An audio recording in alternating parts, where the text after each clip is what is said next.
शांतिपूर्ण आंदोलन करुवा आंदोलनकारी ये हूँ पूरा कारनामा। रास्तार छिड़ा होइथिबा आम बस गोटिक पर गोटे भांगी चली आ पुलिस सेमानंकु बारण कर चली तेबे गोटे पर गोटे पब्लिक प्रॉपर्टी भांगुथिबा आंदोलनकारी को जेतेबेले बारण करागला आउ सबु सीमा सरहद पार करिबा परे पुलिस पक्षरु एक्शन नियागला। कारण रास्तार छिड़ा होइथिबा केवल आम बस आंदोलनकारी माने भांगी नांती। रास्तार पब्लिक प्रॉपर्टी अर्थात सरकार पक्षरु जहाँ भी रही सबु किछि को भांगी चुरमार करबा पई चेष्टा करिथिले एवं भांगी के चुरमार करिथिले। ढेला पथर माड़ करथिले पुलिस उपरु एवं परवर्ती समय रे आईन श्रृंखला परिस्थिति एई भली भाबे सृष्टि होइथिला, जहाकु नै पुलिस पक्षरु निया जाइथिला बड़ एक्शन एवं तुरंत मास्टर कैंटीन छक को बीएनएसएस 163 रे संपूर्ण भावे घोषणा करा जिबा सहित ये आंदोलन को बेआईन घोषणा करा जाइथिला। कारण पूर्वरु ना एमाने आंदोलन करबा नै कोनोसी सूचना देइथिले, ना पुलिस रो परमिशन नैथिले, ना किछि भी एमाने जो रही आईनगत भावे करुथिले।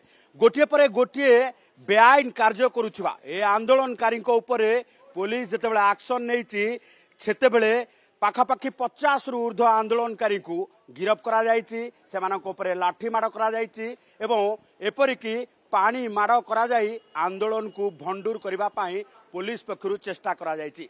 कारण हेउछि राजमहल ठारू आरंभ करी मास्टर कैंटीन ठारू आरंभ करी पीएमजी सबुठी रास्ता उपरे गाड़ी रखी ट्रैफिक परिस्थिति को बेहाल करिथिबा ए ऑनलाइन चालक संघर प्रत्येक ड्राइवर माने एई भली भाबे नारकीय कांड घटाइथिले।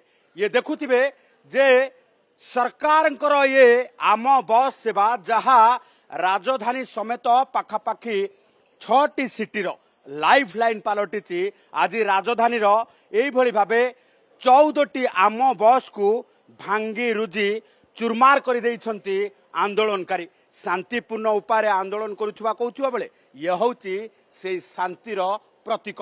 गोटे पर गोटे बस आमे देखौचु। कारण आज आम बस जितेबाला आक्रमण करा जायछि आम बस रो ये सबु गाड़ी गुड़ी को जितेबाला पाखापाखि 14टी बस भांगी देइछंती सेतेबेले वर्तमान प्रत्येक रूट रे मास्टर कैंटीन को कनेक्ट करुवा प्रत्येक रूट रे आम बस चलाचल बंद रही। ये मध्य गोटे बस रही जो बस को वर्तमान भांगी देइछंती आंदोलनकारी माने ढेला पथर माड़ करिछंती एवं एपरिकी ड्राइवर एवं जी कंडक्टर रही टिकेट कलेक्टर से माने गाड़ी छाड़ी दौड़ीबा पई चेष्टा करथिले बाध्य होइथिले। एइथिपाई जे आंदोलनकारी माने मरणातक आक्रमण करिथिबा मध्य अभियोग हेइछि। तेबे पूरा मास्टर कैंटीन ये बस डिपो रे गोटिए पर गोटिए भंगा रुजा हेइथिबा भांगी जाइथिबा ये आम बस कहूची जे आंदोलन रो ये तीव्रता किभली भाबे रहितिला एवं आंदोलन शांतिपूर्ण थिला ना अशांति उपाय थिला। कारण आपण ही निर्णय करि परिबे जे ये आंदोलन केते शांतिपूर्ण थिला। गोटिए पर गोटिए बस रो काच भंगा कहूची जे आंदोलनकारी माने किभली भाबे हिंसात्मक वातावरण उपजैथिले। जो माने कहउछंती जे शांतिपूर्ण उपाय आंदोलन करुथिले बोली से शांतिपूर्ण आंदोलनकारी को बारंबार पुलिस पक्षरु चेतावनी दिया जाइथिला जे पब्लिक प्रॉपर्टी भांगंतु नाही, पब्लिक को कौनसी हैरान हरकत करंतु नाही। कारण आपण मानकर कौनसी प्रकार आंदोलन को नहीं शांतिपूर्ण आंदोलन करबा पई जेतेबेले डाकरा दैछंती अशांति वातावरण उपजांतु नाही।